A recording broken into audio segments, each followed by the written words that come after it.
प्रधानमंत्री मोदी जी द्वारा तीनों कृषि कानूनों को वापस लेने के बाद भी किसानों ने अपना आंदोलन खत्म नहीं किया। अब किसानों द्वारा एक बड़ी मांग उठाई जा रही है, वो है एमएसपी पर कानून बनाना। संसद में सत्र लेकर उसे वापस किया जाएगा। हाँ तो ठीक है, वापसी करवाओ उनको। एमएसपी पे गारंटी कानून उसको भी लेकर आना चाहिए इनको, वो भी देश के किसानों को एक बड़ा मसला है। एमएसपी मिनिमम सपोर्ट प्राइस यानी कि न्यूनतम समर्थन मूल्य। दोस्तों, ये वो न्यूनतम कीमत होती है जिस पर सरकार किसानों से उनकी फसल खरीदती है।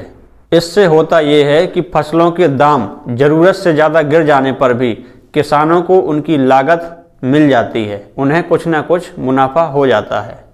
हमारे देश में फिलहाल 23 फसलों पर सरकार एमएसपी किसानों को देती है, जिसमें गेहूं और धान की फसलें प्रमुख हैं, लेकिन इस व्यवस्था को संवैधानिक दर्जा प्राप्त नहीं है।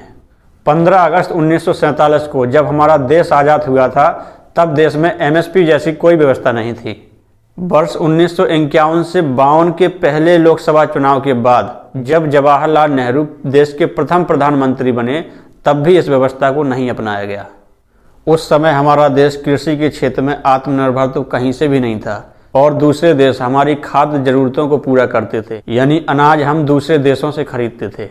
हमारे देश में अनाज का उत्पादन बढ़ाने की कोशिश 1964 में हुई, जब तत्कालीन प्रधानमंत्री लाल बहादुर शास्त्री जी ने एक कमेटी बनाई जिसका काम था गेहूं और चावल की एमएसपी तय करना। लाल बहादुर शास्त्री जी का कहना यह था कि किसानों को उनकी उपज के बदले इतना निर्धारित मूल्य जरूर मिले ताकि उनका नुकसान ना हो। उस समय एमएसपी तय करने के लिए कृषि मूल्य आयोग का गठन किया गया, जिसका नाम बदलकर अब कृषि लागत और मूल्य आयोग कर दिया गया है। भारत सरकार की यही एजेंसी आज भी 23 फसलों का एमएसपी तय करती है। दोस्तों, लाल बहादुर शास्त्री वही प्रधानमंत्री हैं जिन्होंने हमें जय जवान जय किसान का नारा दिया था। कुल मिलाकर एमएसपी की व्यवस्था देश में 55 साल पुरानी है। तो सवाल ये है दोस्तों कि जो व्यवस्था 55 साल में किसानों के घाटे को कम नहीं कर पाई, क्या उसे कानूनी रूप दे देने से उनकी सारी समस्याएं हल हो जाएंगी? आइए इस सवाल का जवाब जानने की कोशिश करते हैं। दोस्तों, हमारे देश में 86% ऐसे किसान हैं जिनके पास 2 हेक्टेयर से भी कम जमीन है। इसे एक उदाहरण से समझते हैं। एक गांव में 2 किसान रहते हैं। एक किसान के पास 1 हेक्टेयर ज़मीन है, दूसरे किसान के पास 10 हेक्टेयर ज़मीन है। यानी एक छोटा किसान है, दूसरा बड़ा किसान है। छोटा किसान जिसके पास 1 हेक्टेयर ज़मीन है, वो सालाना 5 कुंटल गेहूँ उगा पाता है। बड़ा किसान जिसके पास 10 हेक्टेयर ज़मीन है, वो सालाना 50 कुंटल गेहूँ उगाता है।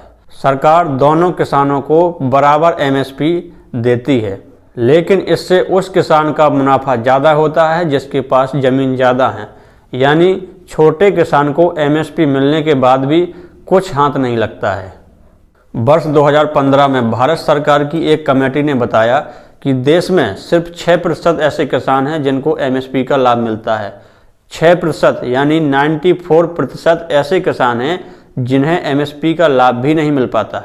इसके 2 कारण हैं। पहला, देश के सभी जिलों में सरकारी मंडी नहीं है, जिससे किसान सरकार को अपनी फसल आसानी से नहीं बेच पाते।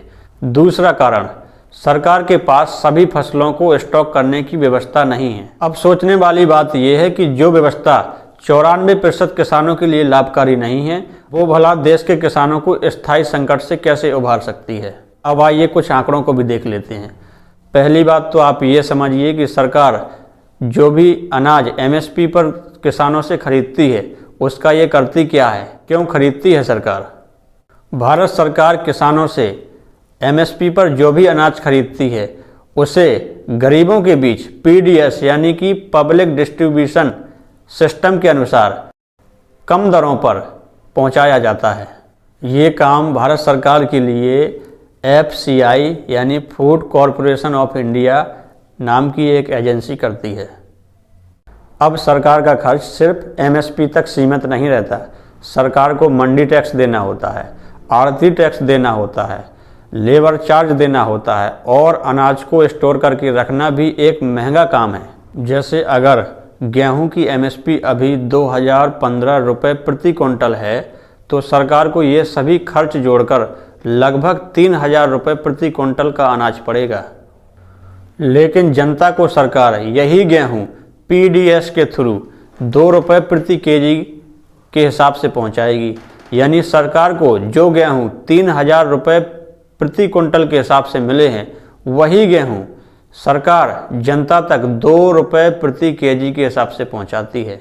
और पिछले साल लॉकडाउन के दौरान यही गेहूं सरकार ने 80 करोड़ जनता को मुफ्त में बांटा था और शायद अभी भी बांट रही है। और अगर सरकार एमएसपी पर कानून बना देती है तो मौजूदा 23 फसलें सरकार को एमएसपी पर खरीदने के लिए बाध्य होना पड़ेगा, जिस पर सरकार का सालाना खर्च होगा लगभग 17 लाख करोड़ रुपए। ये पूरा पैसा 17 लाख करोड़ रुपए हमारे देश के सालाना बजट का लगभग आधा है, यानी कि 50%। इस साल हमारे देश का सालाना बजट लगभग 34 लाख करोड़ रुपए है। किसानों की मांगों के अनुसार अगर सरकार सभी फसलों का एमएसपी देती है तो शायद उसका खर्च सालाना बजट को भी पार कर जाएगा। और एक रिपोर्ट के मुताबिक इतना खर्च होने के बाद भी देश के 60% किसान ही एमएसपी पर अपनी फसलें बेच पाएंगे और 40% किसान तब भी इसका फ़ायदा नहीं उठा पाएंगे। अब यदि सरकार ने इन 60% किसानों की फसलों को मात्र 2 साल के लिए एमएसपी पर खरीदा तो पूरा देश दिवालिया हो जाएगा। बहुत नुकसान होगा देश की अर्थव्यवस्था को। दूसरी बात यह है, इससे भारत का बाजार पूरी तरह से अस्थिर हो जाएगा। वो इसलिए क्योंकि सरकार एमएसपी पर कम दाम पर खरीदने पर अपराध की श्रेणी में तो डाल सकती है, परंतु किसी भी प्राइवेट व्यापारी को फसलें खरीदने के लिए बाध्य नहीं कर सकती।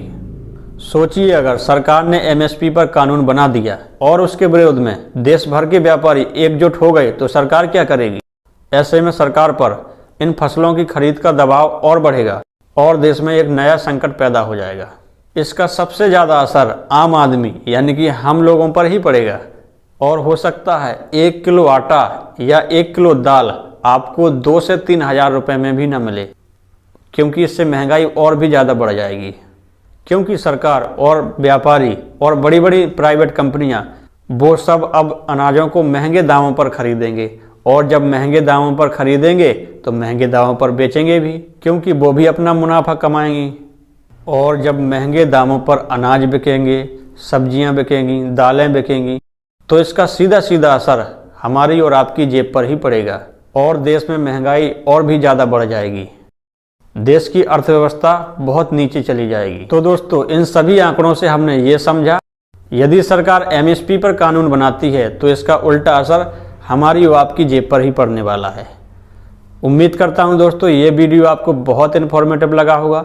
ऐसे ही इन्फॉर्मेटिव वीडियो देखने के लिए हमारे चैनल को सब्सक्राइब करें, वीडियो को लाइक, शेयर एंड कमेंट करें। मिलते हैं अगले वीडियो में, तब तक के लिए धन्यवाद।